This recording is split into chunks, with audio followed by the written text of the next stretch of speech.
Hey everybody, Kimberly here, and I am really excited to share with you my thoughts, my take on Luthier, which is the art of the instrument. Players are essentially taking on the role of a family of artisans who are building, crafting, repairing instruments for patrons, and of course, wanting to earn as much prestige as possible. Now, this is a complex game. I think it's around a 3.8 complexity at BGG. And also on the box, it says 90 to 150 minutes to play. Of course, that depends on how many players you have. All the way from 1, there is a solo variant, all the way to 4. So this is a big game. It takes up a lot of space, and there are some really cool mechanisms here. So I'm going to focus my review on the cool things I really appreciate, the things that kind of trip me up or give me just a little bit of grief, and then end with my general take at the end. So as a worker placement game, players are going to get these workers, and at the very beginning of the game, they start with a 1, 3, and a 5. So for rounds 1 and 2, players get to essentially do 3 things on this big board of choices. And I think that's pretty cool. Each person is essentially the value of what you want to do there. And the way this works is players are going to keep these secrets, and they are going to, one at a time, place out one of their workers, and all you see is the back of your worker. You don't know what the value is. So no one is blocked out of a space, and that's what I really appreciate. Someone doesn't take their spot and then you just can't go in that place. But again, the pecking order is going to be based on your value. And then whenever you have multiple players go to the same spot, you're going to be using this as your ordering of highest value to lowest. And if they are tied, it's the player who essentially got there first, essentially is going to be breaking ties. So this is going to tell you who gets to act in that particular location, and there might be resources and things that go away, cards and opportunities and patrons that you will want that other players might get to first. So while there's no blocking out of places, which I appreciate with your hidden worker placement, there is a pecking order. But every location is going to have up to 2 different actions you can take, so there's always a default, and I find that to be really rewarding.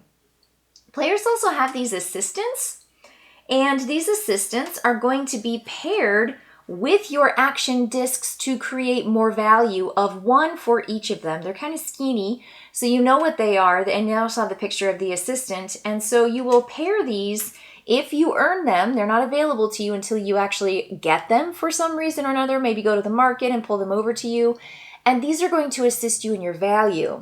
Now, this is your turn order track, and there are 6 rounds in the game. So players are going to be essentially following this track. So first round, second round, you are going to have those 3 workers, 1, 3, 5. But when you cross over to round 3, every player gets their 2 disc.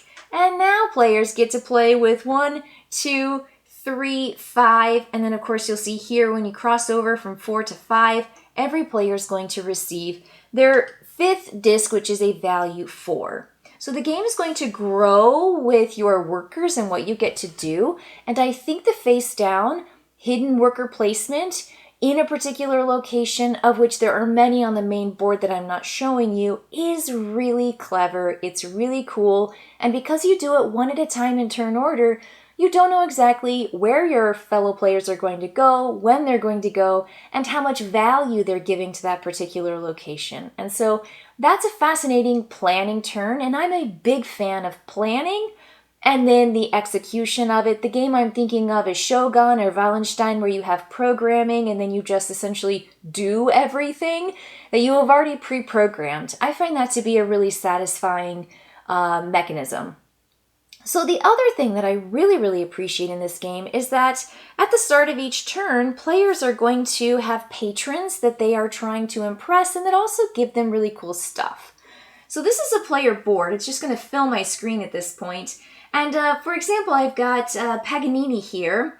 And Paganini is a patron that I am trying to, of course, make something for. And in this case, there's only one requirement, and it's this particular type of instrument. So it's a stringed instrument, and I can do any kind of stringed instrument to make Paganini happy.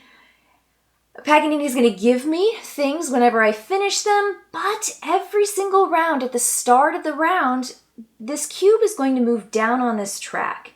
And this cube is going to move down, and when the cube moves into the final space, this patron, if they are not pleased with your progress in giving them what they want, which quite often is more than just a primary instrument, usually it's several. So if I look here and I get Zweiten, instead of Paganini, you'll see, wow, keyboard instrument and then 2 stringed repairs, or you'll see this symbol here, and that's for a concert. You're going to be putting on a performance or a show, and you can do it in that particular style. And so there's going to be different styles of music. There's 3 different images that you see there. So this guy requires a whole lot more, but every time you fulfill one of the requirements, this resets and they're happy for a little bit longer. So this is a fascinating feature, and there is a place to go in the game on the board where you can actually push this cube back up to kind of give a breath of fresh air. Because if this ever goes down here, you're going to lose victory points for every fulfilled requirement that you have not met. And you lose them so you don't gain the really, really cool stuff.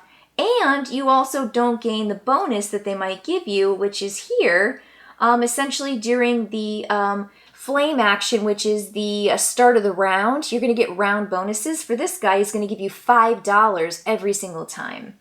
So there's a really, really strong appeal to these patrons, making sure that they're happy, fulfilling their requirements. And that kind of leads me straight into one of my critiques, which is that when you have someone like this guy, again, I'll pull him out, there are requirements. So this is called a primary requirement, and that means you have to make an instrument, which means you have to essentially go through several steps of gaining resources, paying resources, roughing and finishing, and every single one of those is essentially an action.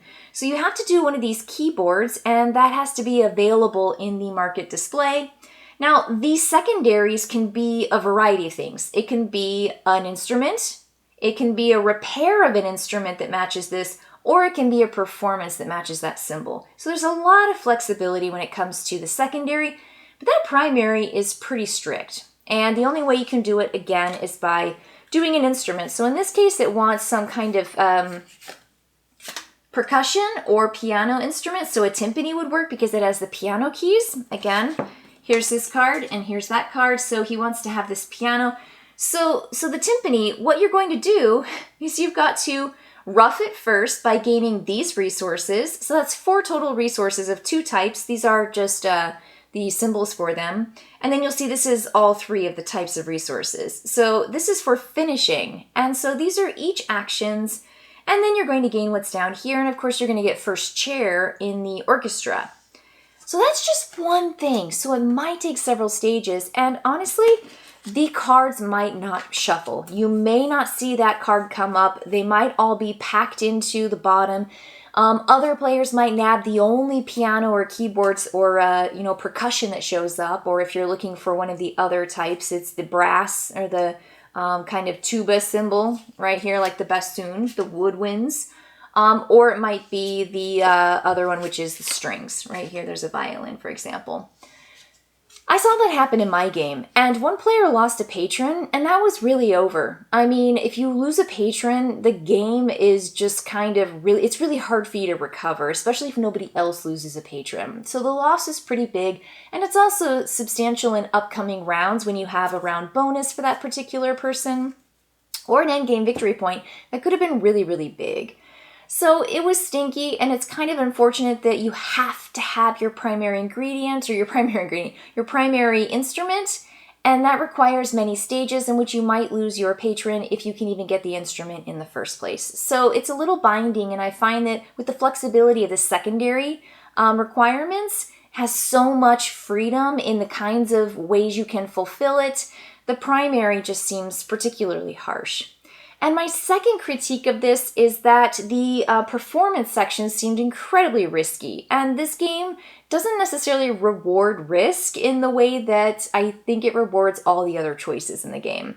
So there's a space where you can go to perform, and there's going to be matching performances of your patron that they might be interested in. So in this case, we've got Vivaldi, and Vivaldi really wants this kind of performance, which is the yellow music notes, as opposed to Sveiden, who wanted that blue music note. And so there's going to be these different kinds of interests. And again, these are just going to be different movements of music. And so you can do a performance and it will qualify for a potential secondary requirement, which is nice, but getting stuff from that section is really, really hard. And you have to just kind of go all in on performance and hope that it's going to slowly build up and you're going to get things. And the reason it's risky is because you're rolling dice. And so it's kind of like, oh, I could roll the black die and get a 1 and do a reroll because I get a cool reroll bonus and still get 1. And there's a side that has 4 on it. So that's like really big, and you're kind of just like putting all your eggs in that basket for performance. And if you don't fulfill a requirement for one of these patrons, then performance, I feel, is incredibly undervalued when compared to things like repair and things like that. Because when you repair, you're going to get sure points, you do have to pay resources, and you're also going to get a repair symbol that you get to put on the board, and those count for points. And so it'll be really nice to have, and it also counts for your category to fulfill a patron.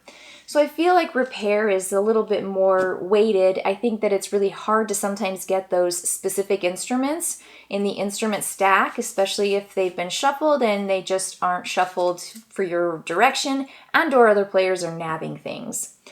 So while I have some really, really great things I like and some things that kind of give me pause, I think this is a really nice, like, medium heavyweight game that gives you an opportunity to play the game over and over and over again. This is not a first time play game. You are just barely figuring out what the difference is, how to get things, how to please your patron, how to really maximize your turn, especially when you're placing out your discs so that you get exactly what you want, and you're kind of playing it a little risky in your placement, but you know that you're going to be, satisfying your requirements and your needs as efficiently as possible, and that takes multiple plays. This is a big game though, so getting this out on the table and getting those willing players can be really challenging. And of course, with the multiple plays, it's rewarding because there are all these different families to pick from, and the families give you a starting bonus that gives everybody an asymmetrical start. And you also have all these victory point tiles, and so there are tons of these victory point tiles, and you are selecting very few, dependent on your player count, that are going to be giving victory points for certain things that may not be valued next game. And so there is a chance for this game to grow and to change and to give you some variety exactly the way you need it with those victory point conditions in your start player families. So keep some of those things in mind. Again, there were some things I really enjoyed, some fantastic mechanics that do reward players and just have a lot of engaging choices and strategy, but there are some things to keep in mind and some things that I think can frustrate players, especially when you have a tight strategy game that doesn't necessarily incorporate risk or bad luck. And so it can be a little disappointing in that sense. But this is a really, really cool, thoughtful game, and I think it's incredibly thematic. So that's going to be my take on Luthier, and I cannot wait to dive into yet another game, because this one is a game that really deserves multiple plays, and returning to it with new strategy, with enlightened choices, with just really thoughtful approaches that you think are going to benefit you and, of course, your family of artisans and gain you the most prestige, because this is fascinating. Really, really fun. All right, everybody. I will see you next time. Bye.